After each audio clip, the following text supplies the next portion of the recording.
This is Wine Bros. It's time to uncork another story. Last week we took you to one of our favorite stops in Napa and hung out with Master Somm Matt Stamp at Compline Wine Shop. He welcomed us with some grower champagne and showed us around one of the most impressive independent wine shops we've ever visited. After Matt helped us find the perfect magnum to take to Holly and Keith Emerson's party later in the week, Ricky threw me a curveball by passing on Compline's ridiculous white Burgundy selection and brought some Austrian Gruner Veltliner back to the couch instead. What? We always preach that having a great independent wine shop in your orbit is one of the best ways to level up your wine game. And when you've got two seasoned sommeliers on the couch, you quickly understand why. The conversation stops being about what bottle to drink and becomes about how to become a better wine drinker. Let's dive into Somm tips from the couch. So we're all wine pros, or bros here. Bros? I'll be the bro, you guys be the pros. I feel like we just described this wine pretty succinctly, but we used words like nervy, I used energetic, we did fleshy. Pew pew. Pew pew. Laser beams. Right? Laser beams. Laser beams, like a lot of these are just code words for acidity. None of us talked about lemon pith or any of the aromatics that you might get out of wine. And for me, it's striking because this is the way that I prefer that people should talk about wine. And I think that most newcomers are so poorly trained by the tasting notes they read to believe that the best way to describe wine is a fruit bouquet and some other things. Yeah. Fair. And if instead people could walk into the shop and say, I want a wine that is high in acidity. I love highly acidic, energetic wines. Can you bring me some tension? Totally. I love tannic wines, you know, or I want to get wasted. I want alcohol in my glass of wine tonight. Can I have a hot wine? Right, yeah. I feel like we could make such better decisions for people if they just reframed the way that they think about the building blocks of wine. But instead, we think about all this metaphorical aromatic language. You know, it's so subjective. And if we could settle on a little bit more basic and objective language, we could probably have a lot more meaningful conversations to get the bottle that somebody wants into their hands. So next time I come in here, I'm just gonna say, can you hit me in the head with a 2x4?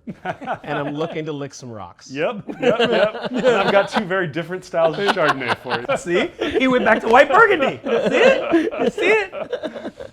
The fruit is talked about most or recognized most because it is the easiest to recognize.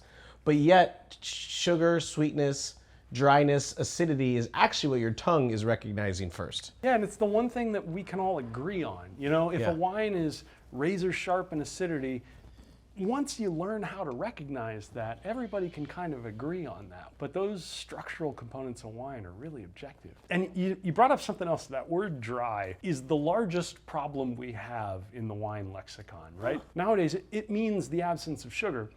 But we get confused about it because dry also refers to the dryness of tannins, which is a totally different kind of thing.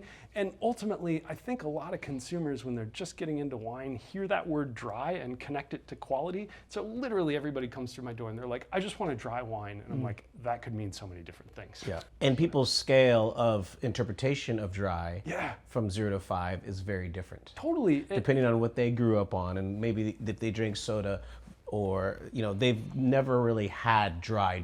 Right. So then when they have that, they're like, this is not what I want. Right, totally. This is like a cranberry and I don't like this. There's a lot of people who come in saying, I want a dry wine, and I know full and well that what you really want is a little bit sweet Chardonnay. Totally.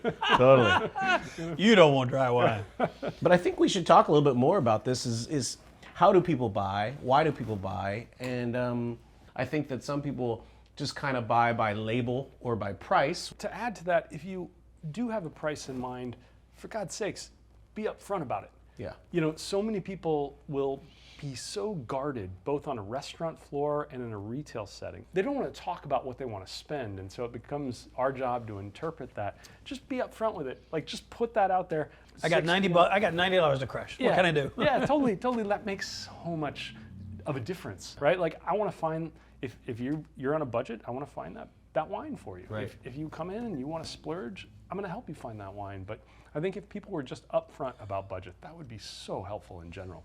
How does the consumer become better at buying wine? What would you say? I think being curious really helps. Like, you know, there are a lot of people who get uncomfortable or they feel awkward when they go into situations and they don't know anything about the product, right? And men especially. We do not want to look like the least knowledgeable person in the room in anything. Nobody asks directions in Home Depot. Right, exactly. In general, people don't want, they don't want to look like they don't know what they're doing, and that really limits their ability to grow with wine. Never a way to know everything. The more you know, the more you realize you don't know. And so you gotta constantly be curious. And if you can just open yourself up a little bit and be willing to ask and be led a little bit, I think that goes a long way to getting to the wines that you are going to want to drink and eventually enjoy. What I think that more people should try and do is finding a wine shop, finding a bottle shop, finding a mom and pop local location, because then you have someone to actually talk to versus an aisle in, say, a Total or an aisle at a grocery store. And so I don't think that you're giving yourself the ability to shop better because of the limitations that you're stuck with. We have 300 members of our wine club, and we try to know them all by name. When somebody comes in and they have a conversation with Peter or myself or one of the other folks on staff, it's not just a single conversation that happens in a silo. It's a conversation that occurs, or a dialogue that occurs over time, because they come in and they buy one thing and then they buy the next, and then they forgot what they had, but they really enjoyed it. And what was that wine with the blue label that you recommended from Hungary? And so I think shopping at a small independent wine shop affords you the opportunity to really have a relationship in a way that picking a bottle out of a case stack on the floor is never going to give you that same thing. Totally. Let's say, you enjoy shopping at a farmer's market. If you're buying out of a case stack at a big box store, like, those wines are not small boutique wines, no matter what the marketing says. And I think if you get into the smaller wine shops, you're going to find wines that are made by people that you might like, that are kind of fending, that are sort of plying their craft just like we are here. Right. Yeah. If you want to go find amazing makeup, if you want to go find special cool Nikes, if you want to go find amazing records or comic books, those aren't happening through Amazon. Those aren't happening in Target. And it's not to criticize those larger businesses, but those businesses are not structured to give you artisanal options. Right. They're just not.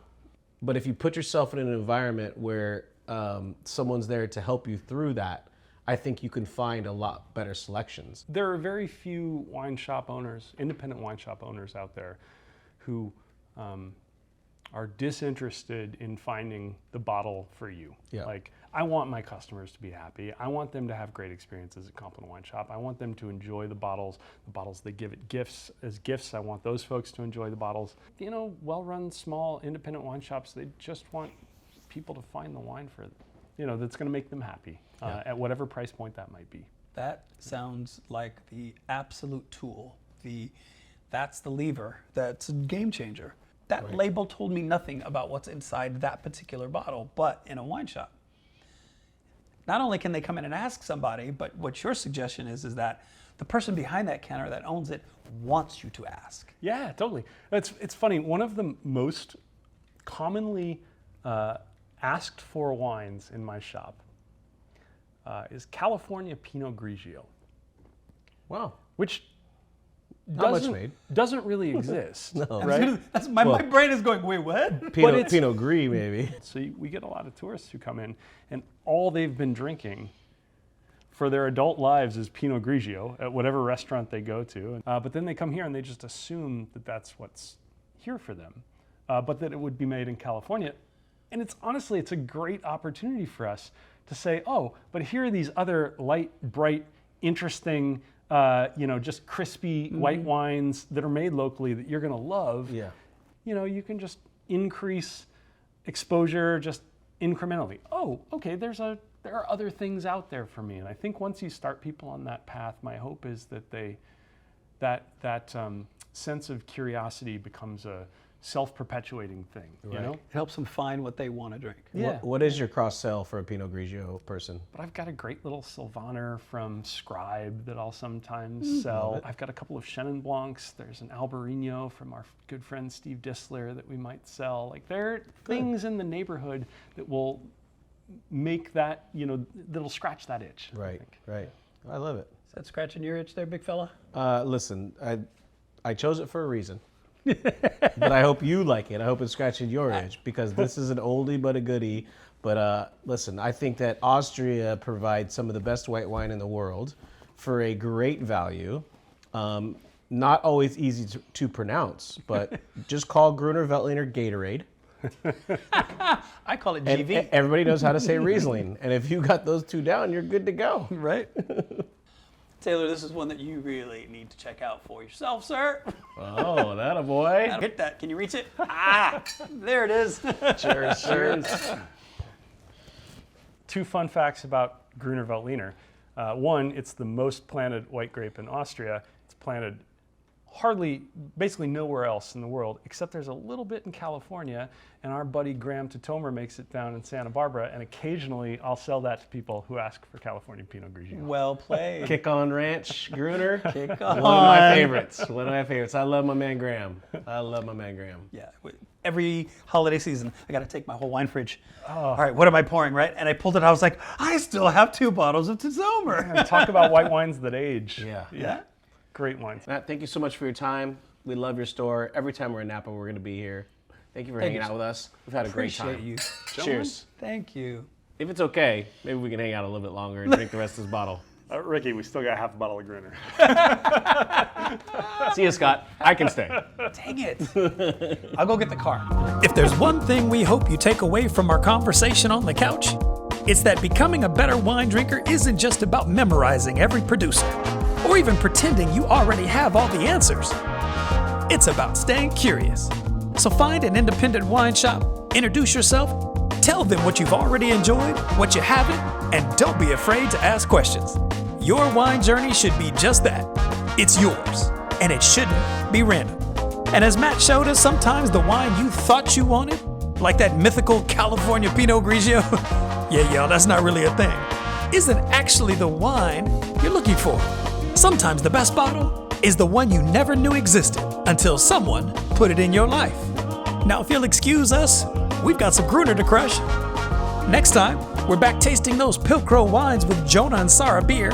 What started as just another tasting quickly turned into an unexpected location for corks to fall out of bottles. Until next week, stay curious, wine friends, and don't forget, support those local wine shops. That's going to show us to the shop. Let's go. Well, I can have more, right? You can have more. Coach, is that okay? Junior. Thank you. Put me in, Coach. Did you take the pillow The off? pillow. It happens. You got a big butt. Dude, don't, but Jesus. What's wrong with you, man? Dunkin' Donuts. Told you, you got a weight problem. Get up. Can't wait to drink.